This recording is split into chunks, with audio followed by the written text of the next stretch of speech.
taking a slice of forecasting approach on the season from my guy Steve Dace on Michigan Podcast, who we had on, and he presented all of his power rankings. He said Miami is decidedly the best team in the ACC. He runs all the numbers, all the metrics, all the whole deal. They are decidedly the best team. It's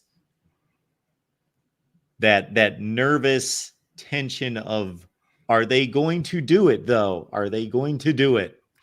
Will they play to the level of their talent? Again, outside people in the world of college football, like, read other journalists, right? I mean, obviously, look at the stuff on State of the U. There's plenty of other websites, plenty of other podcasts and things, in the Miami space.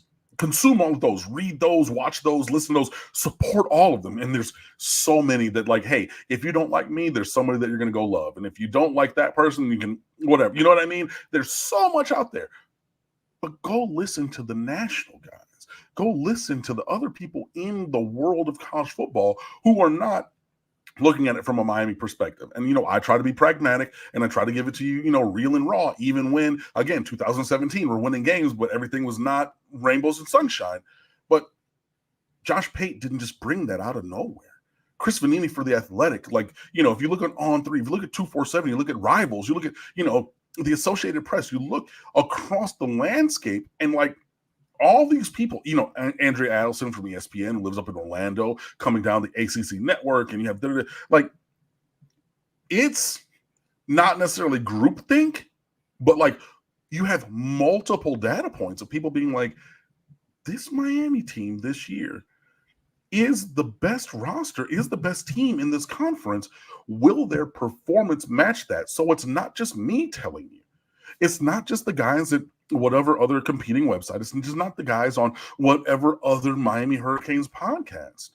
It's not. When you have Ralph Russo from the Associated Press writing things, you have Josh Pate, Chris Vanini. Like, I can go on and on and on in the world of college football. You look at Bill Connolly's SP Plus numbers and projections, right, from ESPN. You look at all these people from around the space, and they're saying, hey, this is what we see. And I get, as Miami fans, we get myopic and say, well, we thought Miami was going to be good and such. So, like, if we think that Miami is going to be good and it's going to relive what had happened before, and they're not, going to have that level of success, I get that. But, like, there's many, many other people outside of the Coral Gables, Miami Hurricanes space who are seeing what we're seeing. And that's the thing that should, number one, give you the logical foundation to be like, hey, I hear everybody saying this, or lots of people saying this, so I should be grounded and rooted in this. And then hopefully to match that, then the performance of the team is to the level that the roster is. And then this roster traversing the schedule that's in front of them. All of those things need to come together. But, like, yeah, this is all setting up, everything's coming up Millhouse. Miami needs to finally embrace the expectations and meet or exceed them. And I'm leaning into that. Again, the same way I did with the Lions all year. If y'all watched on my Twitter, even before the year, my boy Fred going down the Lions schedule last year, he said, opener, ring night in Kansas City, that's a firm loss. And I said, wait, why? We might lose that game, but the Lions are good. And every game is a possible win. And the Lions went in there and won that game. Same thing with Miami. There is not a loss on paper on this schedule. They might lose a game, right? But I'm leaning into these expectations. We have the best quarterback in the conference. We have the best running back room.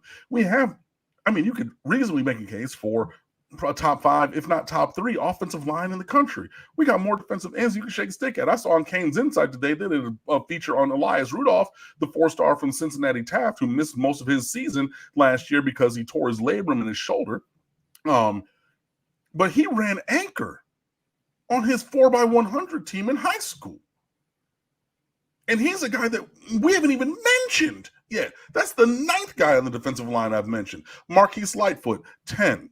Ahmad Moten, 11. There's so many dudes And I haven't mentioned anybody at linebacker. We talked about a couple guys in the secondary and have an incredible special teams duo of arguably the best kicker and punter in the country, and more than enough guys who can do kick and punt return. Hopefully we find somebody to actually do it well, but there's lots of guys with that skill set. Everything is there. They just need to lean into it, and other people see it. You and I see it. It just needs to become real. And I'm standing on business that, yes, the expectations are high, and Miami will meet or exceed them in this season. My predictions across the board in every conference and nationally will just come down to an evaluation of coaching and talent and schedule, all those three factors put together. But on the Miami side in the ACC, and there's one other situation nationally, I have to get past a mental block of, am I going to trust that commodity? That's what it comes down to. Yeah, and that can be tough to do sometimes, because you've seen this commodity in this iteration or a similar iteration in a similar situation before. Be like, I trusted them, but then they fell short. Or that's very much, where we are, I think in terms of Miami. But I think that you will get there. I will, we will all get there. And like it or not, in 17 days, the season will get there. And I'm excited to be there with all of you. Absolutely. And it's going to be a fun one.